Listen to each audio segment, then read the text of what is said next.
brain is kind of a record of past memories, and the body emotionally feels those memories. And so many times the signal emotionally from the event begins to select a gene that begins to downregulate. And every time the person thinks about the past event over and over again, they're producing the same chemistry in their brain and body.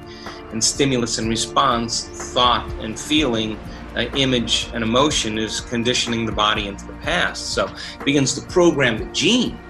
And the gene starts to make cheaper proteins. It downregulates, and enzymes and hormones, and the body starts moving further out of balance.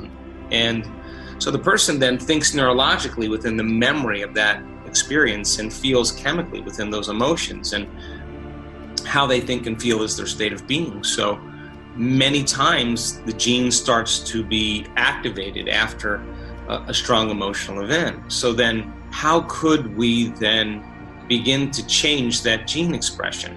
So it would make sense then if you could feel an elevated emotion and you could combine a coherent brain, and there's a science to doing that, and we know how to teach people how to do that, with an elevated emotion, and combine those two.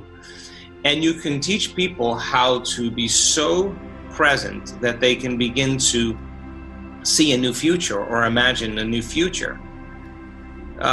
There comes a moment that if they did it properly, if they started feeling the emotion of that event before it took place. In other words, you can't wait for your healing to feel wholeness.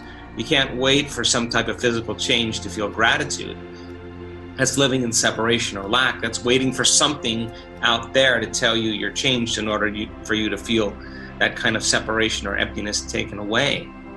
But if you start to feel the emotion, the stronger the emotion you feel from the inner event, the more you're going to pay attention to the picture in your mind.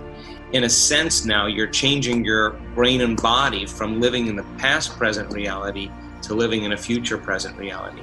In other words, the stronger the emotion you feel, if the emotion of ecstasy or bliss or freedom is greater than the quotient of betrayal or shock or pain from the past, now the body is literally no longer in the past, it's in a new future.